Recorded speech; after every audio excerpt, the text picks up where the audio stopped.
เปิดภาพมามืดภาพมืดพ้นเนาะทุกคนเนาะกะทักทายสบายดีเนาะวันนี้ก็แวะเวียนมาดินน้องปลูกป่าเนาะพี่น้องเนาะก็คือได้ยินข่าวว่าทางไอ้เพิ่นได้ผัวน้อยว่าซั่นเนาะผัวอายุน้อยว่าซั่นก็เห็นหลายคนเข้ามาหาเนาะวันนี้ก็ทางสนวนก็แวะมาหาน้องส้มโอเนาะแวะเวียนมาดินน้องปลูกป่าพี่น้องเอ้ยถามข่าวเนาะมาดินน้องเพิ่นคือเก่าเนาะ เป็นจังไดเนาะแม่นบ่ว่าซั่นทางน้องเพิ่นลาแม่เนาะในนี้แนวนั้นพี่น้องเอ้ยวันนี้ก็สิถามทางน้องเพิ่นมาดินน้ำน้องเพิ่นเนาะอืมยังเตรียมตัวสิไปแล้วบ่ล่ะเอาเกือบไผนี่เกือบเจ้าเอาคือเอาหมดไปใส่มักไผมักมันเนาะสีดำมันเปื้อนมันกับเปื้อนแล้วบ่โอ้เข็บสีดำแต่ว่าหน้ามันขาวหนาไม่ขาวก็งามคนละแบบคือว่าแหละมันก็เลิกมาแต่โรงเรียนโดยเป็นในรายการเรียนโอเคอยู่สลัดขึ้นเนาะอ่าไปใช้สาทางเมเจ้าคือเสมอสิมิงอ่ะเกี่ยวข่าวที่บอกอืมเกี่ยวข้าวรับจ้างบ่ใช่อันมื้อนั้นน้ำสร้างเป็นหยังคือเห็นมาแปลงมาหยังน้ำสังเพก่อคันฮักทั้งลุมโอ้มันดอกมันบานมันรุดใส่งานได้แล้วบ่บัดนี้อืมโอ้หน้าใสขึ้นแท้เนาะ หน้าใสแต่ว่าหน้าเป็นตุ่มคือเก่าหน้าซอนซาวเดี๋ยวเป็นสาวพอแล้วเต็มโยดพอแล้วสิยบโดยถ้าเป็นไปได้ให้เจ้าโอบมันขี้มีนแต่ละคืนค่ะลองเฮ็ดเบิ่งนะบ่เอาขี้มีนมาโอบซุบใส่น้ำลองใส่มึงดูเขาว่าหยบได้แต่เอ้ยใส่ก็หยบอยู่แบบว่ามันขึ้นเขาถาน้องอดคันได้นะทางจระเข้โอ้แต่ว่าน้องอดบ่ได้มันคันจะลองใส่บ้างเด้เขาบอกว่าคันเลยอย่าเก้ามันผัดเก้าไม่คันอดบ่ได้เนาะทั้ง10 บาทเก่าแล้วสมมุติว่าเฮาใส่นี่ถือว่ามันหยบลงเช้านี่บ่ได้เรียนอาจารย์เพิ่นเกียมยังวะเพิ่นตัวเกียมตังเหมาะเพิ่นสิเอาหมวดสไลเดอร์เพิ่นว่าแล้วก็มีน้ำเรื่องบ่เพิ่นสิมาลงอยู่โรงเรียนเนาะโอ้เพิ่นเฮ็ดหยังนะงานแจกอาจารย์ยังวะโอ้อาจารย์เสียบ่แม่นอาจารย์สิดาอำนวยการโรงเรียนเพิ่นเสียเด้ผู้ชายว่าหยังใช่เพิ่นได้สิเฮ็ดบุญอยู่หั่นโดยเพิ่นเสียแต่อันนั้นตอนวันครูหั่นแหละตอนเช้าที่น้องไปมอบดอกไม้อยู่ตอนแรกพอดีเพิ่นเข้าห้องหมอเพิ่นเสียเอ้าเพิ่นอ้วนบ่เพิ่นก็บ่ได้อ้วนปกติความดันบ่จักเนาะเขาว่าบ่ได้มีโรคจังนี้แหละเป็นแบบกะทันหันบ่อืมเป็นตาย้านเนาะคนเฮานี่สิแหละเพิ่นว่าขนาดคนเฮานะตอนเช้ายังเห็นหน้ากันอยู่เพิ่นขึ้นไปมอบดอกไม้ให้เพิ่นแบบตอนแรกเรียบร้อยแล้วว่ะโอ้ไปไวขนาดน้องจนงงมาเฮือนอืมเป็นแบบฉุกเฉินนะเนาะกะทันหันเลยบ่ได้สั่งได้ลาโดยบัดนี้เพิ่นสิเฮ็ดบุญอยู่โรงเรียนบัดนี้โดยอืธรรมดาแหละถ้าว่าครูเพิ่นเสียอยู่หั่นแต่เพิ่นเคยมาสอนมาหยังแหละเพิ่นเสียก็ต้องมาเฮ็ดหั่นโดย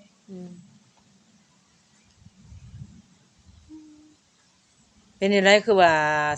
บึ้นๆแท้เฮ้อเจ้าก็แม่แล้วเป็นหยังกันอีกบึ้นๆแท้บางนึง เพิ่นหายยังบ่วะจักลืม เอออย่าเล่าเพิ่นว่าเจ้าอันเว้าลาวว่ามีเอาผัวหยังมานอนบ่เพิ่นบ่เว้าเนาะน้องบ่เว้าดอกของเพิ่นเนาะล่ะส่วนตัวเพิ่นมันก็เรื่องของไฟของมันหั่นแหละในความสุขของความสุขมันหั่นน่ะขอแค่ว่าแบบถ้าใครแบบคบร่วมกันแม่น้องก็ขออย่างเดียวแหละอย่าตีอย่าทำร้ายเราหั่นนะเพราะว่าน้องเคยผ่านเรื่องนี้มันมาหลายแล้วเพราะว่าน้องขอหลายอย่างคอยหักแพงเรานะคือจุน้องหักแพงเราอันนี้น่ะเพิ่นเอาแหละเพิ่นตีบ่เก่าเพิ่นนี่ทั้งเลี้ยวทั้งดาก็ถูกน้องน้องบ่มากนะใหม่ๆนี้ตัวเก่าเพิ่นแต่ว่าผัวใหม่เพิ่นก็โอเคอยู่พวกเก่านี่คืออันนั้นผู้วัยรุ่นจะเว้าหั่นบ่แต่ว่าอันนี้ก็วัยรุ่นคือกันแต่ก็คือว่าหลายนึง อ้าวเสน่ห์แฮงอะดีแม่เจ้านี่ เจ้ายอมแม่บ่สุอันทุกมื้อนี่นะถือว่าแม่เสน่ห์แฮงเนาะ เอเอื้อยเข้าใจตัวนี้เนาะแบบว่าแม่เจ้าก็ใช้อารมณ์หันนะเจ้าวัดเว้ามีเหตุผลสมมุตินะเนาะแบบว่าแม่เจ้าเอาผู้นี้ผู้นั้นแท้ โดยมีแต่เฮา แล้ว เว้าอันนี้แหละ อืม มีแต่เฮาเว้าแหละเพิ่นคบแต่ละคนเฮาเว้าว่าคันแบบคันรุ่นอ้ายหรือว่ารุ่นลุงรุ่นน้าบ่าวเฮาก็บอกว่าน้าบ่าวเอ้ยถ้าว่าคบกับแม่น้องก็หักแพงแล้วคือจุน้องหักแพงแล้วแน่น้องว่าอันนี้แหละอย่าสู่ทำร้ายอย่าสู่เฮ็ดจังซี่เลาเฮาว่าต้นเลาแล้วให้ก็เป็นคนเท่านั้น อืมเฮาว่ามีแต่ทางที่ดีก็คือเวลาเราหายมันต้องเถียงเราแล้วมันก็จบเนาะ ๆอืม เพราะว่าถ้าเถียงเรามันสิยาวเด้เพราะน้องเคยเถียงมาก่อน แม่นเพราะว่าเจ้าฮู้นิสัยแม่เนาะ โดยเพราะว่าน้องก็อยู่นำเราตั้งแต่น้อยๆเราเลี้ยงจนใหญ่ ก็คือว่าเตือนด้วยความหวังดีเฮาก็ได้ โดย จักซ้ำได้ลูกสาวอันเมียเตือนเนาะก็ยังดีอยู่ได้ แล้วก็เขาก็พังได้เขา โอ้ ก็บ่ได้เฮ็ดใส่เราได้ อืมคือพวกเขาเราแต่ละกี้เฮามาเห็นเขาเฮ็ดใส่แล้วนางนึงเขาว่ามันนั้นเขาเตะหม้อข้าวในลมเฮาเห็นเอาเลิกเรียนน่ะมาเฮ็ดหยังอะน่ะเขามาเขาหยังมากับแม่อุตสาแต่หลุมมันน่ะ โอ้ โดนแล้วแหละฮะแม่อุตสาว่าย่างแล้วเขาคือล่มแล้วว่า อืมเขาก็บอกว่าเอ๊ะเราผิดกันที่นะพอดีเขาก็บอกให้ยาแล้วก็เขาก็มานั่งอยู่กับแม่อุตสาแล้วก็กูว่าแล้วก็เมื่อเขาก็เลิกกัน ตัวอันปู่22ปีจะเว้านะอันนี้ก็ซาไปคือกัน แม่นแต่ก็เขาก็โอเคอยู่หั้นนะเพราะว่าเขามีเงินเขาก็ให้อีแม่เขาก็ยืมเราหั้นนะ โอ้ซั่นบ่ ถ้าอีแม่เราขอ100,000 200,000แล้วเขาก็ยืมก็โอเคอยู่ อืมเขามาก็ซื้อหยังมาต้อนเราอะนะอันนี้อันนั้นเพิ่นมามันจะอยากแกล้งอยากอันนั้นเราเลยยังบ่มี โอ้โอ้ คือเห็นหั่นแหละน้องก็บ่ได้มีหยัง บัดนี้แหละเจ้าแหละเตือนแม่ว่าแม่เอ้ยเอาไผก็ให้มันเป็นหลักแน่เนาะอย่างอันนั้นก็เนาะ โอ้ยเชื่ เอ อ อ แบบถึงเราสิเอาหลายคนก็อย่าเราหั้นนะแบบว่าคันว่าคบเลิกก็เรื่องของเรามันเป็นเรื่องของเฮาอะ จะได้มันจะเฮ็ดอันเตะตีแล้วว่าจังซะ แม่ อืม พอเห็นแม่ทรมานมาหลายแล้วตั้งแต่เฮาสัมวาสนาเพิ่นผิดกันก็เพราะวาสนาบ่ตอนนั้น อืม โดนแล้วตีกันโอ้ยสิน้อยบ่ อืม สิเอาก้อนหินมาผาดได้ยังนี่แหละเฮาหามเฮาเห็นหลายแล้วเฮาก็เลยแบบถึงอีแม่เราสิเป็นอันนั้นก็ถึงเราสิแบบในสายตาคนอื่นว่าเนี่ยแม่น้องบ่ดีที่บ้าที่โมงจังซั่นจังซี่แต่น้องก็สายตาน้องในสายตาน้องนะแม่ดีเสมอถึงว่าเราสิหายสิหยังก็เราเลี้ยงเฮามาจนใหญ่จนเฮาฮอดมื้อนี้ อืมสิชั่วสิดีกับแม่เฮาเด้ซะเนาะ สิงามสิดีสิรวยกับแม่คนอื่นได้ซะเฮาบ่สามารถเอามาได้ ดีแต่เจ้าคิดแบบนั้น เฮาคิดแต่นั้นนี่แต่เฮาสิคิดจังได๋ คือเห็นเราอาละวาดซะดอกเอ้ยก็เลยแวะเข้ามาถามบัดนี้อ้าว จังว่าหายยังไงเขาเราเสียบ่ทำอยู่เพื่อนปังเฮียนเราหายยังจักอย่างนี่แหละเราเอานะ อืม แต่ถ้าเข้าไปเสียงเขาไปหอเท่ากันถึงโทรศัพท์เฉยเขาว่า อืม ประกาศตอนแรกเราก็เศร้าจม เศร้าจมนะคะแล้วก็หาให้คงกินให้ ชะนีแรงแม่เจ้าเอาวัยรุ่น แม่เจ้าอายุ40เท่าไหร่แล้วล่ะ 42 43สิบอก บ่โอ้ เอาสนีมานำแม่แหน่เด้อ บ่ แม่เว้าแบบใดสนีมันผู้บ่าวซำน้อยจัง ขนา ด ด งใด เราจะ13ปียังบ่มีผู้บ่าวน้ำหมู่ บ่ยังมีอยู่บ่ล่ะ นี่พอเห็นได้ เออเว้าประเภทอันเฮียงจะกับแม่ซื่อ แม่ ๆคันอีแม่ซ้ำจุเฮานี่เขาสิบ่ต่อคิวเข้ามาเลยบอกเขาว่า โอ้ธรรมดาเด้ นี่แล้วยังโอ้ยตอนแรงมาผู้บ่าวมาหา ซุมื้อนี่ได้โอ้มาเจ้าไม่คันขี้กากแล้วบ่ แล้วผมไป อืมซุมื้อนี้มีแต่วัยรุ่นเนาะวันดิดแล้วเนาะ เขาซื้อยังซื้ออันนั้นนี่มาฝากเลย อืม เขาก็หมักเล่าน่ะ อืม บาดเฮาตัดถามมาที่เฮาโอ้บ่มีไผสิแนมเบิ่งได้บ่ ฉันบ่แต่เราก็นอนน้ำเจ้าล่ะว่า แม่ก็นอนกับบังหามอยู่ห้องน่ะเขานอนผู้เดียว นี่ว่าแม่ไปนอนอยู่ตุน้อยอีกนะ บ่เวลาผู้บ่าวแล้วมาลินเขาก็บ่ได้ขึ้นเทิงเฮือนได้เขาฮู้ความได้เขานั่งอยู่ตู้ โอ้ แม่แล้วก็ลงไปนั่งกินน้ำเขา อืม บางทีเขาก็นั่งอยู่เท่าหันแหละ โอ้ค่ำมาประมาณ7-8โมงแลงนี่แม่นมาโลดโอ้ ปีนี้เขาก็ใหญ่เป็นอีกปีแล้วเด้อืม มื้ออื่นนี่ก็ฮอดวันเกิดน้องโอ้วันเกิดครบรอบจักปีบัดนี้14ปีเต็มเลยบัดโอ้เป็นวันเกิดเลย ใหญ่เด้ยังอีกปีเดียวก็15อ่า14 15 16 17 18อุ้ยยัง4ปีก็18ปีเลยถึงคนแล้วเป็นคนเลยโอ้ยยังบ่ครึ่งเลยล่ะเอ้ยยั มั ง น เฮิ ต้อง งระดับ20ปลายแต่ก็เริ่มตั้งตัวแล้ว มีหยังอันไล่หยังอันอยากได้ผัวบ่ล่ะนี่ บ่คิดเรื่องหาเงิน โอ้ ผัวอย่าว่าอย่าไล่ปีใดหยังฮอดซำนี้ซำนั้นสิเอาผัว ผัวไว้ทีหลังเขาเอาเงินมาก่อนดีแล้วเจ้าขีบอันนั้นเอาบ่สนใจดอกตัวนั้นน่ะมันมาหลังอันน่ะบ่อึดบ่อึดดอกถ้าต้องหาคนดีๆเลี้ยงเขากุ้มคือแม่ก็เว้าแม่ก็บอกว่าผู้บ่าวเราต้องการเป็นเงินน่ะว่ะโอ้บ่มีเงินแล้วนี้น่ะว่ะเราบ่ได้พัวพันแล้วกับผู้นั้นเนาะแบบว่ามาใหม่อีกมาใหม่เรื่อยๆสนิทเก่งเนาะโอ้ยอมรับไอ้เพิ่นถ้าพ่อเรานี่โอ้กระจุกกระตัวไว้ได้ก็บ่ได้ชาเราได้ภาษาเราแบบนั้นเลยว่าเราเว้าดังคือคนหายเนาะเว้าเสียงดังคือคนหายแล้วดีได้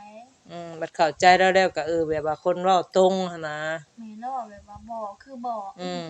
บางคนก็รับบ่ได้แม่นบ่แม่นพอเราตรงๆเราสิบ่มักเว้ารับหลังแล้วแบบคันเราอยากหายแล้วว่าเอาใส่หน้ารถว่าแม่นบ่เด้อหรือจังซั่นจังซี่แล้วก็ดีได้เว้าอันนี้เนาะว่าบางคนบ่เข้าวัดเว้ารับหลังหั้นนะบ่มักแม่นแหละว่าตัวหน้าโปกนี่เขาสังเข้าใจหั้นนะมันก็โอเคแน่อันนี้เราไปเกี่ยวข้าวรับจ้างโดยไกลบ่ล่ะไปถ้าไปแถวตรงหน้าแถวอนาบอนห่างเมืองไผ่พุ่นโอ้แถวบ้านพนซิมนี่โดยแถวบึงอันนั้นพุ่นห่างเมืองไผ่บ้านเขาเฮ็ดบุญเมืองไผ่จักโมงตอนนี้บ่12โมงอยู่ล่ะ20เข้าโรงเรียนจักโมง2:00โอ้2โมงครูเข้าห้องโดยอันน่ะ4โมงย่างก็เลิก2โมงย่างก็ไปคือแบบว่าเรียนเป็นช่วงนะเนาะครูว่าอาจารย์ก็ได้ตอนแรกเรียนชั่วโมงเดียวโอ้คือกันเนาะอันปุปาเนาะอยู่ไสก็คือกันได้ยินอยู่อันน้องพวกเพิ่นก็เว้าคือกันไปเรียนแบบว่าจักเทื่อก็เบิดมื้อบ่ได้เรียนแม่นอาจารย์บ่ขึ้นก็ถือว่าแล้วเป็นจั่งใดล่ะแบบเพิ่นยากเวียกบ่บางทีเพิ่นก็ค่าไปหันไปนี่เพิ่นโอ้เวียกเพิ่นเนาะคืออาจารย์มื้อเช้านี่ก็อาจารย์บ่ได้ขึ้นของตัวเฮาไปก็นั่งอยู่ซื่อๆแล้วคือนั่งท่าเพิ่นนั่งท่าจนฮอด11 12โมงบ่มาเฮาก็มื้อแล้วเนาะฮอดโมงเลิกตีแต่งมาได้ก็บ่เห็นอาจารย์เพิ่นบ่ได้สอนกันบ่แบบว่าครูคนนึงบ่มาแหละครูอันข้างห้องก็มาสอนต่อบ่มีบ่แบบบ่ได้เลยมันต้องแบบวีซ่ามันต้องเป็นเรื่องวีซ่าของทางโรงงานถ้าว่าชั่วโมงนี่ของเฮาคณิตศาสตร์ถ้าว่าเฮาอยู่21แม่นบ่เรียนอยู่หอ21ถ้าว่าอาจารย์คณิตศาสตร์เพิ่นเรียนเพิ่นสอนอยู่22แล้วก็ถ้าฮอดตอนเช้าเข้า8โมงแล้วก็8โมง9โมงหลังเพิ่นเข้าเพิ่นก็มาสอนของเฮาได้ตัวนี้นะเพราะมันเปลี่ยนกันเป็นของวีซ่านะอาจารย์1ก็เชียงวิอันนั้นสอนวีซ่า1ก็เว้าง่ายๆก็แบบว่าห้องไผห้องมันโดยแต่ว่าถ้าว่าเป็นชั่วโมงของอาจารย์ชั่วโมงของเฮาแม่นบ่ทางห้องเขานะแล้วอาจารย์สอนห้องนั้นแล้วมาสอนห้องเฮาต่อตอนชั่วโมงของเฮาถ้าบ่แม่นชั่วโมงเพิ่นก็ไปนั่งอยู่ห้องกันโอ้สั่นเนาะแต่เก่านี่เฮาเรียนนี่ถ้าว่าครูห้องนี้บ่มานี่เนาะสะบดข่าวแต่เอ้ยยังเรียนตะกี้ก็สิเป็นครูหนึ่งเพิ่นมาสอนให้เพราะแบบสมัยน้องอยู่เรียนอยู่บ้านย่านะป1ป2สมมุติว่าน้องอยู่ป5อันน่ะครูของป5บ่มาแล้วครูของป4ขึ้นสอนมันเป็นแนวนั้นนะคิดเห็นสภาพตอนนั้นน้องว่าน้องดูแลแล้วไปโรงเรียนเดี๋ยวนี้มื้อละ10-20,000ตอนนั้นตอนนั้นน้องอยู่น้ำยาอยู่บ้านพุ่นอยู่แถวจักพันเอาไปตอนน่ะตอน20,000กีบก็ไข่ต้มหน่วยนึงใส่ถุงยางไปโรงเรียนโอ้เกือบนี่ก็เกือบมาดาวเลยคิดสภาพดูแลแล้วตอนนี้นะบางทีก็ปั่นข้าวใส่ป้าได้หยังแล้วลงไปตึกบ่ายแม่นบ่ายไปบางทีก็แจ่วโอเคบัดปู่เราเป็นศิลวัตรเราหัดได้ขนมมาแต่พุ่นบางทีเอาขนมแล้วได้ขนมมาแต่วัดเอาขนมจากกระเป๋าเรียนศิลวัตรบ่ได้เอาเดี๋ยวนี้ก็ยังเป็นอยู่บ่เพิ่นยังเป็นอยู่ที่บ่น้องก็บ่ฮู้ ฮู้อืมคือว่าแหละมันสมัยใหม่แล้วเดี๋ยวนี้นะเงิน10-20,000ก็ซื้อได้แต่ข้าวน้ำเปียกกะถ้วย15แล้วคันว่าเฮาตื่นสวยแล้วเฮาบ่ได้กินข้าวอยู่เฮือนอืคันกิมนข้าวอยู่เฮือนมันสิบ่ทันเด้บัดนี้อืมคันน้ำกระจอกหาเลยจอกหาก็น้อยๆหนึงดูด2-3ครั้งก็หมดอืมถือว่าผู้รักผู้ใหญ่ก็ช่วยอยู่บ่ซุมื้อนี้ก็ช่วงนี้แม่ตู่เพิ่นบ่ได้อยู่บ้านโอ้เพิ่นบ่ได้หากมาเราไปเวียกบางมื้อก็บ่มีเนาะก็บ่เอาไปส่งบ่ได้อินกับเงินปานใดนะอืมต้องอินกับการเรียนบ่ได้สอแล้วแม่นน่ะดีแล้วตั้งใจเรียนกินข้าวแต่เฮือนอิ่มแล้วก็ไปบ่อืสอม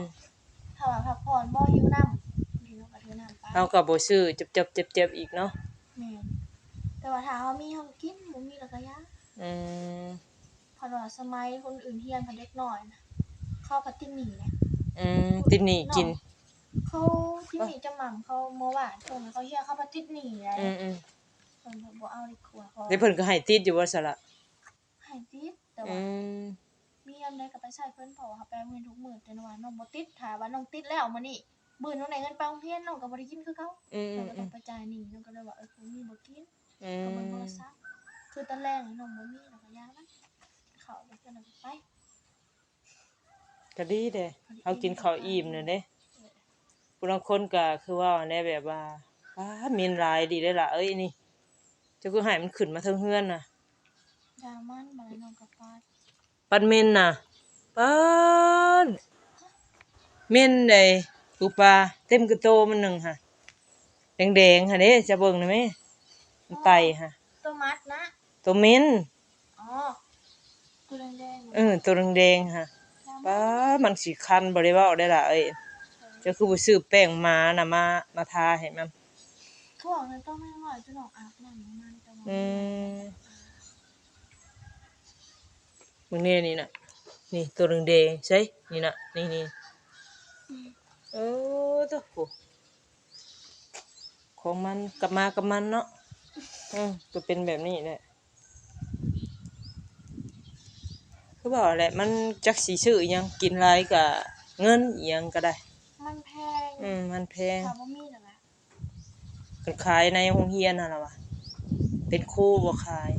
โอ้ได้ คนนอกบ่อืมเขาโง่ค่ะ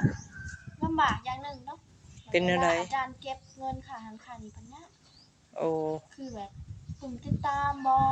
มีค่าซื้อไม่พลอยบางทีเป็นเก็บค่าหยังวะอ๋อไปกินทานอาจารย์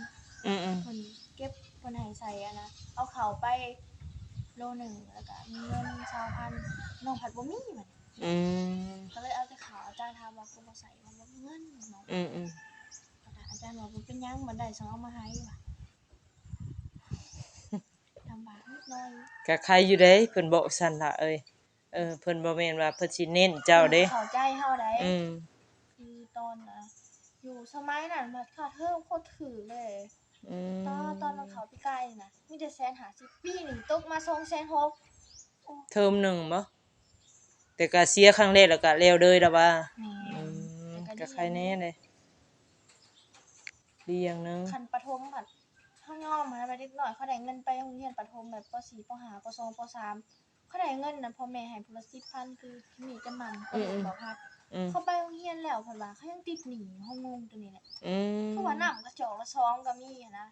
นี่ก็เป็นจอก 3,000 5,000โอ้จอก 2,000 ก็มีน้ำแม่ใครแน่ซะเนาะเนาะเฮานี่ติ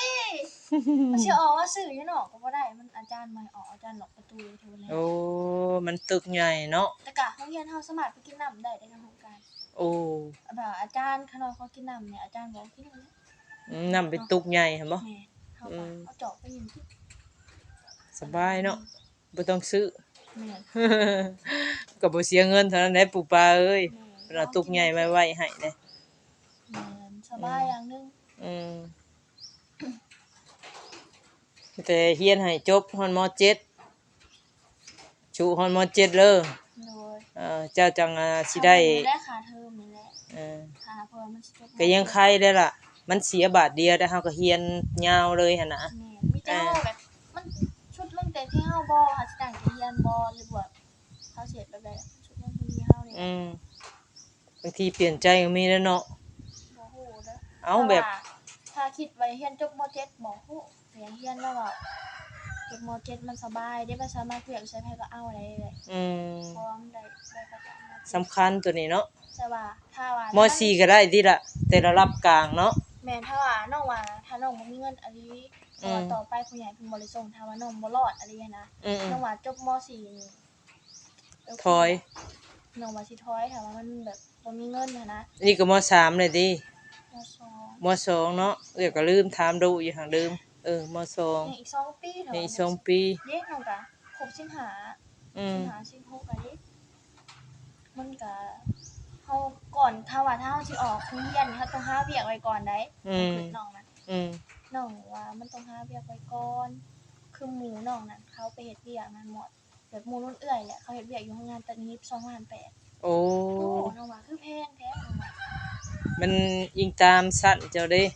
เจ้าเรียนรู้เก่งก็แบบเด็กดะ หมู่น้องจบม .7 เลยได้ลุงเอื้อยนะ อืม จบม .7 เลย อืม แล้วก็โอ้ถ้าจบม .7 นี่คงดีของพันน้องอยากเรียนสูงๆเลย สมัยนี้เขาต้องการคนเรียนหนังสือ แม่ หนังสือสูง บ่เป็นหยังแบบมันก็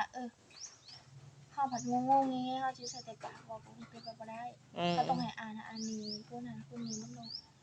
ใส่หนังสือเท่านั้น อืมแม่นเลยเอ้าสู้ๆไปเฮ็ดอะไรเรียนสำใดก็เอาสำนั้นเฮาก็ได้ฮอดใส่ก็หยุดสำนั้น คันว่าสิหยุดนี่ก็สิหยุดม .4 แล้วคันว่าสิไปต่อก็ต้องม .7 พู้นแหละ อืมมันก็สิดื่นกันเท่าใด3 ปีเนาะ แม่นก็ยังอยู่5ปีพู้นแหละ แม่นบ่ แม่นตัวนึงอยู่ม .2 5ปี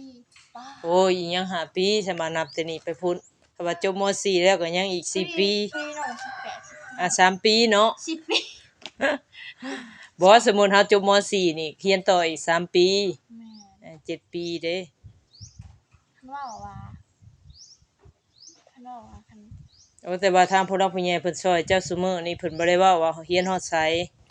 ไปเรื่อยๆเนาะ ก็บ่ได้ผ่านมันมาจ้ะ อืมเอ้าไผสารสมมันใดสมอันนี้ให้เจ้า แม่เปลี่ยนกับพอเซนดี้ตัวคนสวยมวยเด้ โอ้ แม่รู้ต้นบ่มีน้ำอาบคนได้สวย อืม แต่ว่าจักสิหาเงินมาได้ใช้เงิน ยังอุกอังอยู่เนาะ แม่นกลายเลย อืมบางทีเพิ่นสิยังคงคาอยู่ถ้าเพิ่นว่าซอยเพิ่นก็ซอยจังซั่นแหละหลาย โดย เพิ่นบ่มีชัดใจอยู่แล้วผู้รักผู้ใหญ่นะ แต่ว่าอยากขายเครื่องออนไลน์ไปนำเรียนไปนำก็ดีได้ถ้าว่าน้องแบบตั้งรักได้หั้นนะคือแบบปัจจุบันนี่ เจ้าบ่มีเวลาดอกถ้าเจ้าไปเรียนน่ะมันต้องขยันเด้ขายออนไลน์น่ะ มันก็มีแหละมันต้องมี กลางคืนบ่ ฮะ กลางคืนก็สิบ่ได้นอนบัดนี้ แต่ว่าเฮาก็ เอ้าเวลาเขาเซ็ตมาถามได้ราคาเท่าไรบัดเจ้าบ่นอนหลับแล้วเขาก็ไปสั่งบนไม้พู้นแหล้วบัด เฮาก็อันนั้นเฮาก็ขายแต่ในโรงเรียนแล้วก็ขายโรงเรียนแล้วก็ขายส่งแบบส่งผักนำ อืม แต่มันก็ดีอย่างหนึ่งได้เฮาพอได้เก็บเล็กเก็บน้อย อืม มันก็พอได้เรียนส่งตัวเองเรียนนะ อืม แต่มันติดต้องอยู่มีเงินลงทุน แม่ ตอนตะ แม่ กี้น้องขอยไปคิดซ่าเรื่องเกเรไปเฮ็ดซ่าแนวนั้นยังบ่ดีได้เงินมาลงทุนกับเรื่องออนไลน์ไปผิดอยู่ที่ ทางที่เพิ่นให้ทางไปดีเด้อเนาะช่วงนั้น ตัวเองว่าไปเฮ็ดสวยเอง อืม เคยสวยมาแล้ว นี่แล้วคิดน้ำรางน่ะมันสายเกินได้ล่ะเอ้ย ก็บ่อยากสวยอีกครั้งค่ะได้มีเงินลงทุนคงที่เลย อืมคิดได้สำนึกได้มันก็สายเกินบัดสายเกินแก้เพิ่นว่า บ่เป็นหยังเฮาก็สามารถตั้งตัวใหม่ได้ ก็ยังดีว่าเจ้าสามารถ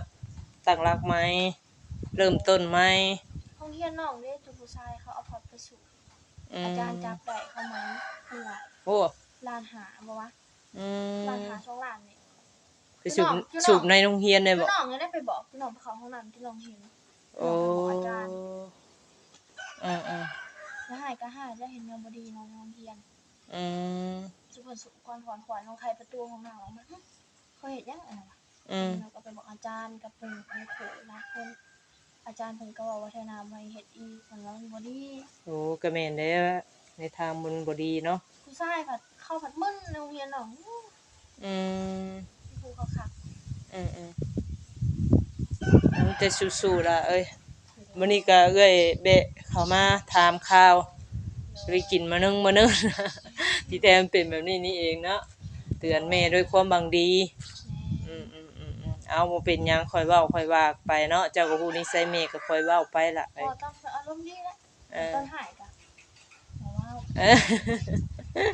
แม่นแหละปลอบใจเพิ่นน่ะแหละเวลาเพิ่นขึ้นก็ปลอบใจเฮาก็บ่ใช้เสียงตอบเรา เฮาก็บ่ต้องเว้าในสิ่งเดียวนะคะก็หาเรื่องอื่นมาเว้า แม่นๆเอาโอเคซะเอ้ยกลับป้าเด้อบัดนี้เด้อ โดย โดยเอาสบายดีล่ะโดยโอเคเนาะพี่น้องเนาะทางสนวนก็มาหาน้องปูป้าพี่น้องเอ้ยเขาถามดินทำหัวน้องเพิ่นเนาะพี่น้องเลยเนาะก็สิประมาณนี้ล่ะจังไดเว้าผิดเว้าถูกผิดพลาดกันใดขอโทษขออภัยเด้อเนาะเว้ยพี่น้อง FC ปาดงเบิดสุขสุขคนสำหรับคลิปนี้ไปเลยเด้อเนาะขอกล่าวคำว่าสบายดี